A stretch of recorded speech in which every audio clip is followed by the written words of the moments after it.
Hello everyone and welcome back to my channel. If you're new here, my name is Amy and I am on a financial freedom journey with my family. I share all about that and more on this channel.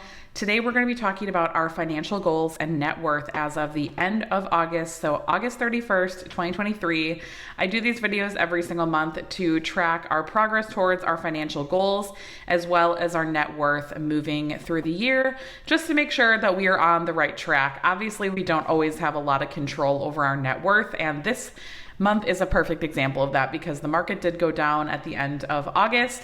So we did have a little bit of a loss this month, but I do still enjoy tracking it even in these down months because it's always good to see the ups and downs in the market and get used to it so that when there is a down, you're not like freaking out and worried that you're losing money. And it has definitely helped me have a better mentality towards our net worth and all of the things related to personal finance.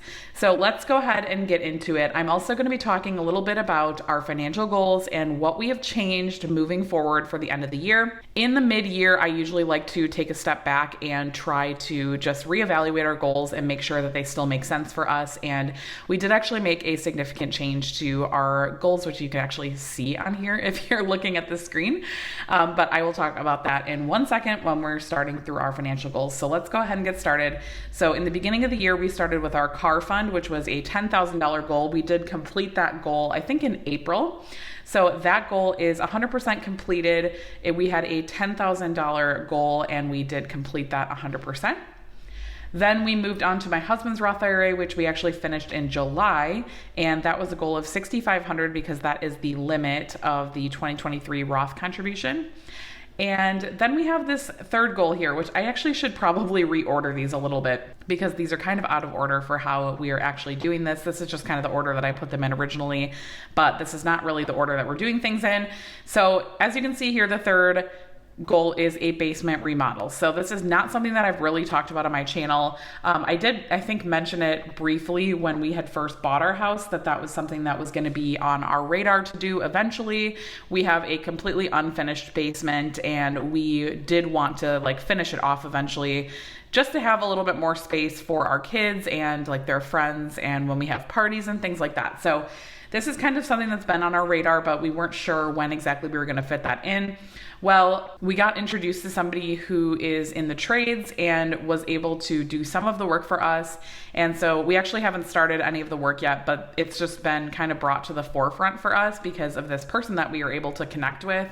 And they seem like a great person and, we know people that know them. So, it's not like it's a stranger or anything. So they had agreed to do some of the basement for us as well.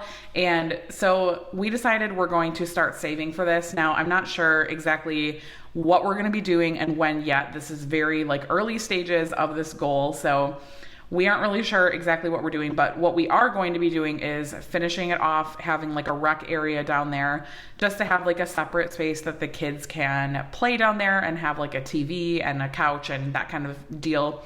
Our basement's not very big. We live in a 2-story house, so the finished square footage of our basement is only going to be like 700 to 800 square feet. So not super big, not anything that's going to cost like a huge amount of money or anything. But yeah. So we're in the very early stages of that, but I did just want to tell you guys about it because we did decide to eliminate our extra mortgage principal goal for the year and not focus on that right now because we want to start putting money into the fund to start our basement remodel. So again, I have no idea on timeline or anything like that. I will definitely keep you guys updated. We probably won't be doing anything this year. It'll probably start in like the winter, like January, February timeframe of 2024. But yeah, again, I will keep you guys updated, but I did just want to mention this. Obviously, this is a new goal on here that we did not have before, and we actually did revise the amount too. So I did put in $200 towards this account this month. This is the interest that we earned on our savings account. We only have one savings account, so we do earn a significant amount of interest in there because we have all of our sinking funds and savings and our emergency fund in there. And when we actually sold our other house, we did set aside a little bit of money in a basement remodel fund because we did know that we wanted to do this. And so we did not put down the entire 100% amount that we got from the sale of our house. So we do actually have a little bit of money in this basement remodel already. So based on what we put in this year, we're at $800 that we've contributed this year. I did originally have a goal of $15,000 for the mortgage principal. We actually reduced that to 10. I feel like that's a little bit more realistic for what we're actually going to be able to do this year. And obviously, if we can do more than that, that would be awesome. And that would make me super happy. But I'm not sure if we're going to really be able to get more than 10,000. So I did just reduce this goal a little bit. So that leaves our remaining at 9,200 and 8%. And if you guys are interested in the basement remodel and kind of what we're doing and how we're trying to save money on that, I can definitely film like a separate video maybe in like December or January about like the direction that we're going. So one of the things quickly that we are doing that is saving us money is we're not hiring somebody to do it all in one like fail swoop. We're not hiring like a project manager contractor to do it because that would be a lot more expensive. We're kind of piecing it out to different people that we either know or the people that we know, you know. That's kind of confusing. But my dad actually also worked in the trades for 30 plus years. He's now retired, but he will probably be helping us with some of the work as well. So that's just kind of the way that we're going to be saving money. Now, obviously $10,000 is not going to be enough, but we will probably carry something forward into 2024 with having this goal be like the first goal that we action in 2024. So I will keep you guys updated. Again, I really don't know too much about like cost or anything yet. We have gotten a couple of quotes for some of the things like plumbing and electrical, but we don't exactly know like how much the total project is going to cost yet. So very early phases, but we do want to just keep it on our radar for the end of the year. So we are not really working on this goal yet. That is going to be the last goal that we work on after we finish my Roth IRA.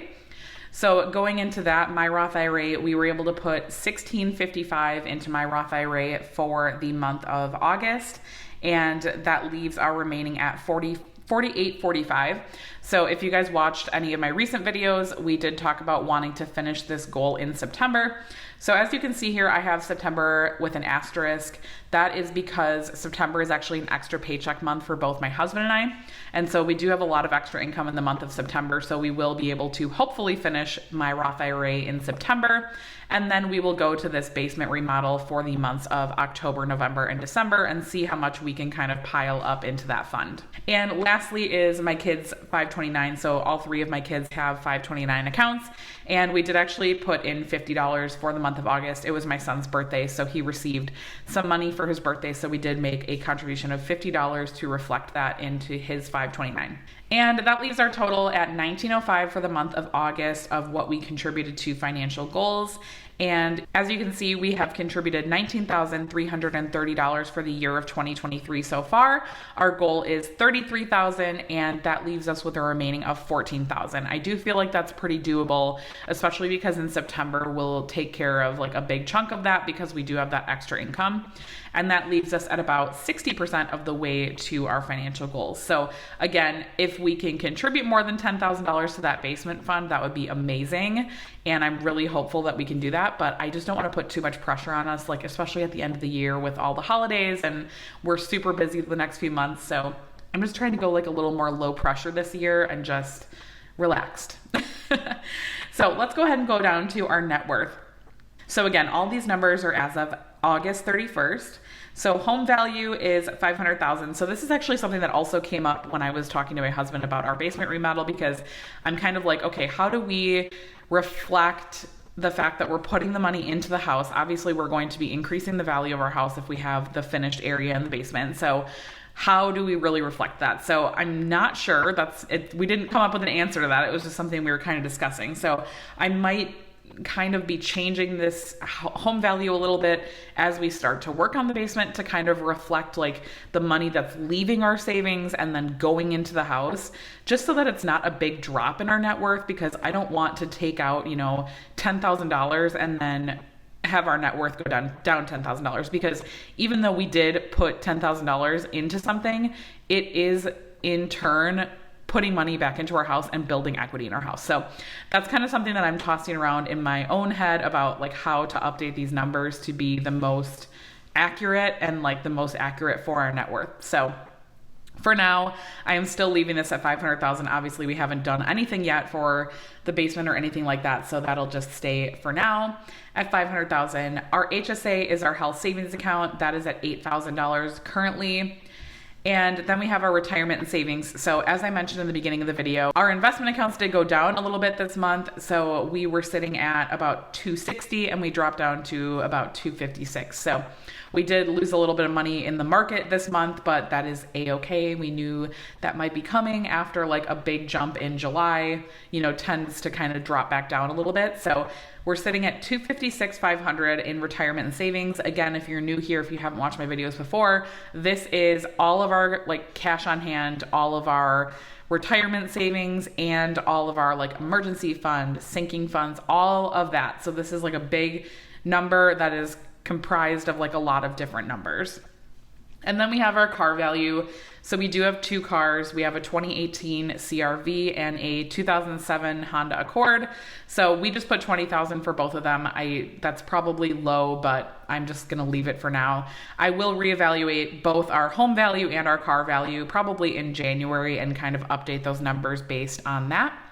So total for our assets for the month of August is $784,500. And our only liability is our mortgage. So at the end of August, our mortgage was at $362 even. And let's go ahead and scroll down and see how our net worth changed this month. So as you can see here, it did drop a little bit from our huge increase last month, which again was not super unexpected. I kind of had a feeling it was maybe gonna drop down. So it did go to $422,500, which was a decrease of $7,200. That leaves our total for the year at $58,000 of a positive net worth change, which is still incredible, and I'm super happy about that. And net worth milestone tracking, we obviously do not have anything to report here. We did not make it to this 500,000, obviously, but hopefully in 2024 we will make it to the $500,000 mark. That would be so awesome. So that is all I have for you guys for this video. Let me know in the comments down below if you track your net worth. I do have this net worth tracker for free if you guys are interested. I always have it linked in the pinned comment and my bio if you guys want to check it out as well to track your net worth and goals. And I will talk to you guys on Friday. Bye guys.